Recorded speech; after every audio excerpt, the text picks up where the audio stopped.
Electrostatics आज का जो कि हमारा टॉपिक है इलेक्ट्रोस्टैटिक्स, जिसको हम लोग हिंदी में अगर डिफाइन करना चाहें तो ये कह सकते हैं कि स्थिर वैद्युतिकी।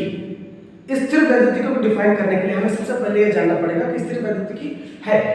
तो सबसे पहले चीज, it is a branch of physics in which we study upon rest charge। ठीक, भौतिक विज्ञान की वह शाखा जिसके अंतर्गत हम स्थिर आवेशों का अध्ययन करते हैं उन्हें हम स्थिर वैद्युतिकी कहते हैं। स्थिर आवेश मतलब आवेश जो होते हैं वो स्थिर अवस्था में होते हैं, उनमें कोई मूवमेंट नहीं होता। ठीक, स्थिर आवेशों का अध्ययन जिसके अंतर्गत किया जाता है उसे हम स्थिर वैद्युतिकी कहते हैं। सबसे पहली चीज जो हमें यहाँ पर डिफाइन करनी है और समझनी है वो ये है कि स्थिर आवेश है क्या। आवेश को इंग्लिश में कहते हैं चार्ज और हिंदी में कहते हैं इसको आवेश। सबसे पहला टॉपिक हमें आज जो समझना है वो है आवेश। ये आवेश है क्या? The physical quantity, the physical substance that can generate the electric and magnetic effect, that is called charge। वे भौतिक पदार्थ जो कि विद्युत तथा चुंबकीय प्रभाव को उत्पन्न करते हैं उन्हें हम लोग क्या कहते हैं? आवेश कहते हैं। आवेश को और एक तरीके से समझा जा सकता है कि वे भौतिक पदार्थ जिनमें आकर्षण अथवा प्रतिकर्षण का गुण पाया जाता है उन्हें हम आवेश कहते हैं। Those physical substances which have force of attraction or force of repulsion, they are called charge। इस तरह से हम लोग आवेश को परिभाषित कर सकते हैं। आवेश को charge will represent by Q, small q capital Q, इन दोनों से हम लोग डिफाइन करते हैं चार्ज को रिप्रेजेंट करने का, यानी नोटेशन का चार्ज का अपना एक तरीका होता है।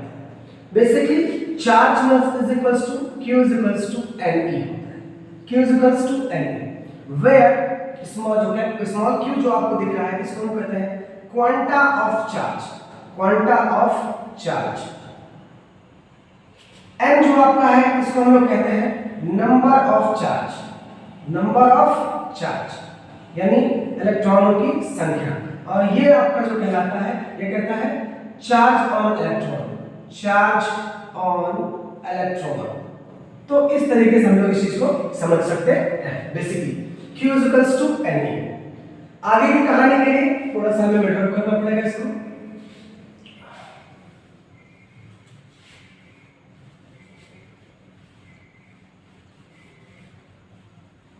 Charge Q is equals to Ne। Quanta की बात है, यहां पर एक वर्ड हमने यूज किया क्वांटा।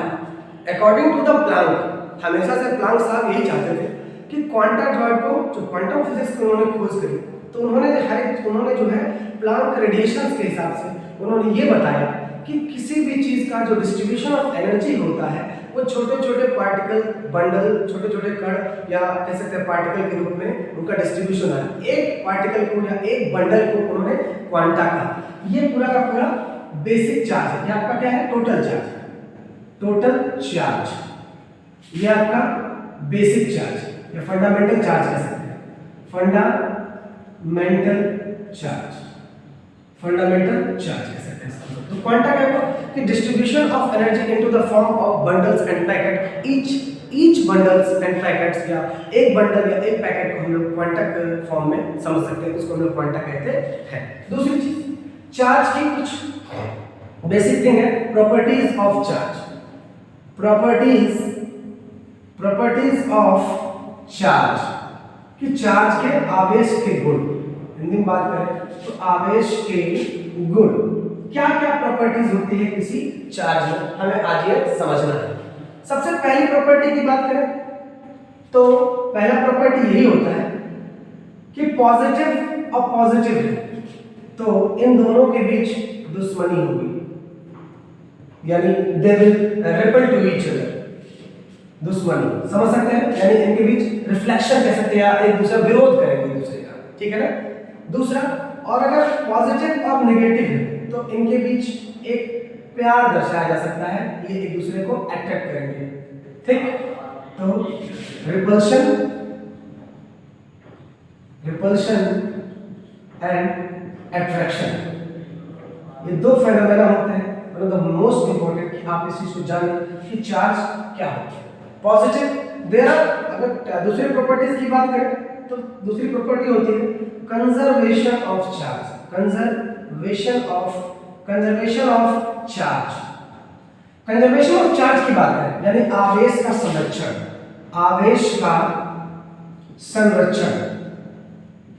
आवेश का संरक्षण मीन्स कि आवेश को ना ही उत्पन्न किया जा सकता है और ना ही नष्ट किया जा सकता है, इसको एक रूप से दूसरे रूप में परिवर्तित किया जा सकता है।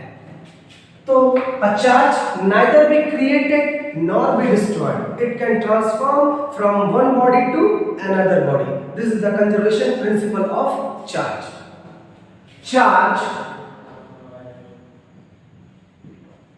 neither be created nor be destroyed, it can transform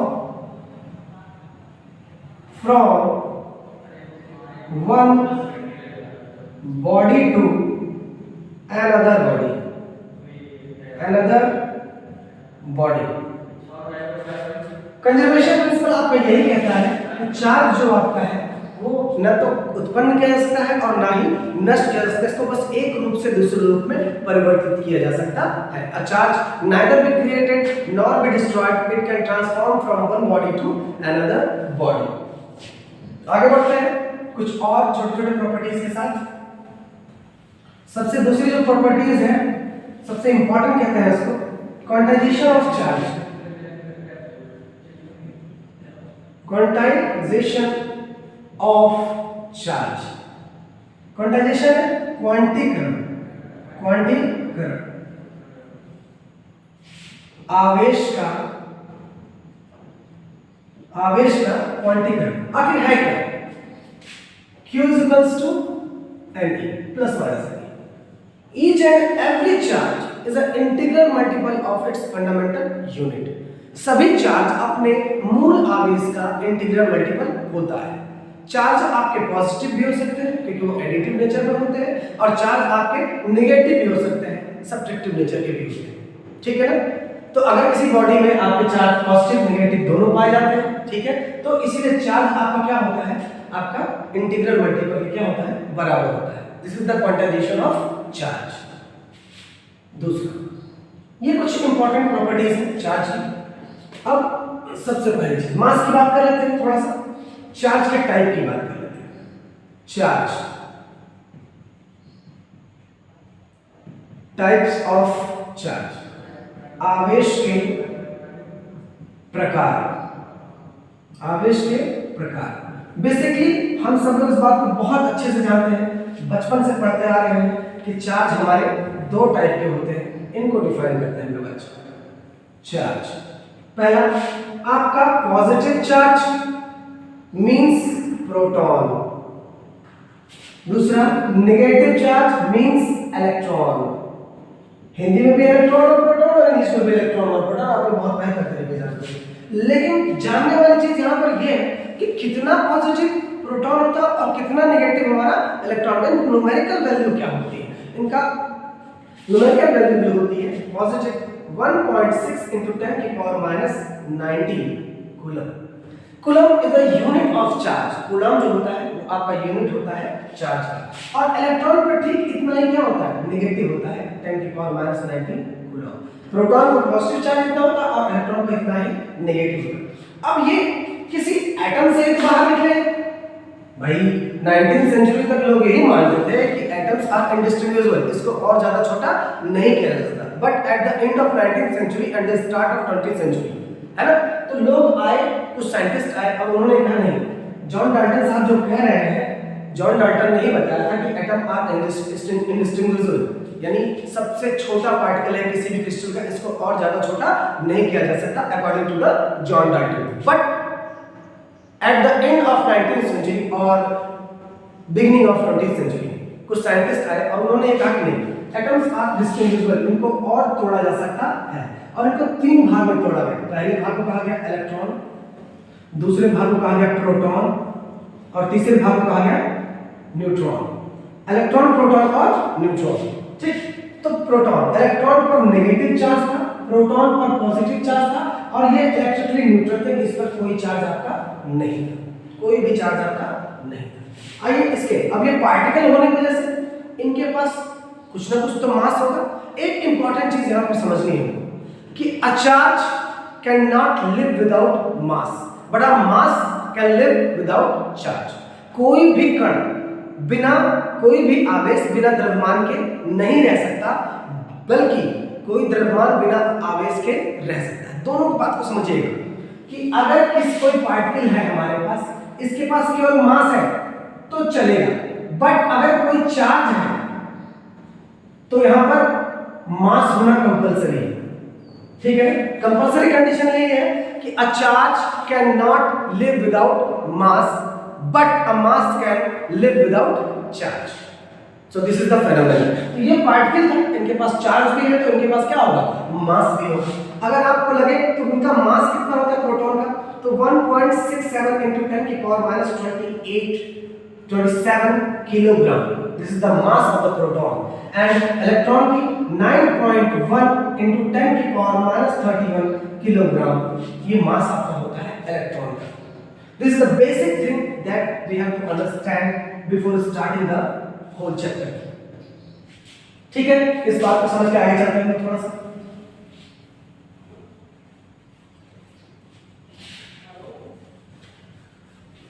अब बात आती है हम लोग के सामने कि generation of charge, generation of charge, charge को कैसे उत्पन्न किया जाए, चार्ज को कैसे जनरेट किया जा सकता है, ठीक। पहला, when a silk cloth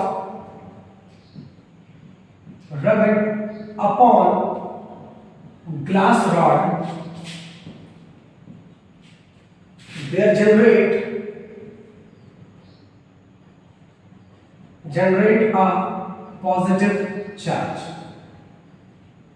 जब एक सिल्क के कपड़े को किसी ग्लास रॉड पर अगर रगड़ दें, एक शीशे की रॉड के ऊपर रगड़े, तो वहां पर एक पॉजिटिव चार्ज जनरेट होता है। नेगेटिव चार्ज में क्या होगा, दूसरा कि when we rub a cat skin, बिल्ली की खाल, cat skin upon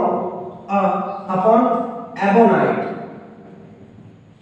rod, there generate a negative charge, ठीक। पहला पॉजिटिव चार्ज जनरेट करने के लिए हमें क्या करना पड़ता है कि हम सिल्क के कपड़े को एक शीशे के रॉड के ऊपर रगड़ते हैं तो वहां जनरेट होता है आपका पॉजिटिव चार्ज। और नेगेटिव चार्ज जनरेट करने के लिए जब एक बिल्ली की खाल को, कैट स्किन को हम लोग एक एबोनाइट की रॉड पर रगड़ते हैं तो हमें क्या जनरेट होता है, नेगेटिव चार्ज जनरेट होता है।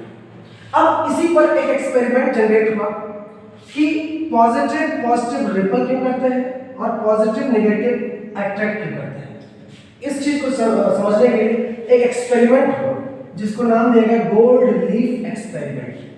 Gold leaf experiment, gold leaf experiment, gold leaf experiment, इसको हम लोग शॉर्टकट में GLE भी कह सकते हैं, gold leaf experiment. Gold leaf experiment है एक बीकर लिया गया, बीकर में एक सोने की पत्ती डाली गई, ये पूरा का पूरा, जो कि बीच से हल्की सी क्या थी, फटी हुई थी, इस टाइप से नॉर्मल। ठीक, अब इसके ऊपर एक सेकंड स्टेप में, फर्स्ट स्टेप में ये समझ लीजिए कि बीकर था, और सेकंड स्टेप में हम लोग इसको ले लेते हैं थोड़ा सा।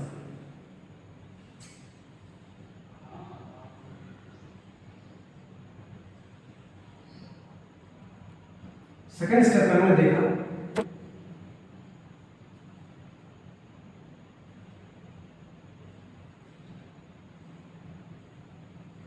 सेकंड स्टेप में जब एक पॉजिटिव प्लेट केवल पॉजिटिव चार्ज की इसके ऊपर ला करके टच कराएगा, तो ये सारे पॉजिटिव चार्ज क्या हुए, एक दूसरे के पास आ गए, और पॉजिटिव इधर भी था और पॉजिटिव यहाँ भी था, तो ये दोनों के बीच में क्या हो गया, ये बीच की जो प्लेट थी ये बीच से क्या हो गई, फैल गई। तो इस हिसाब से ये समझ में आता है कि ये दोनों पॉजिटिव थे, है ना, तो पॉजिटिव पॉजिटिव दूसरे क्या करते थे, रिपल करते थे। So in this experiment we can understand कि like charges always repel to each other and like charges always attract to each other. Like charges always repel to each other and like charges always attract to each other.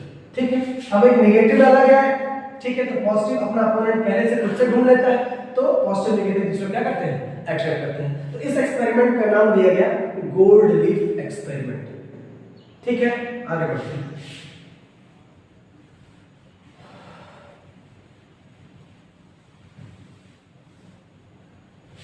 अब आती है बात unit of charge.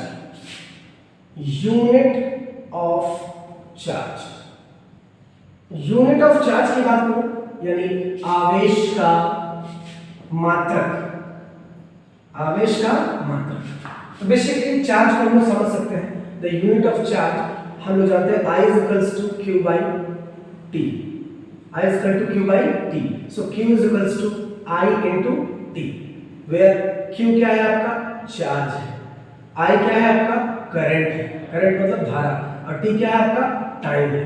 तो अगर यहां से आप देखें करंट की यूनिट एम्पियर होती है और इसकी यूनिट क्या होती है, सेकंड होती है, तो एम्पियर इनटू यूनिट हो जाएगी इसकी चार्ज की, यानी इसको हम लोग कूलम लिख सकते हैं, कूलम।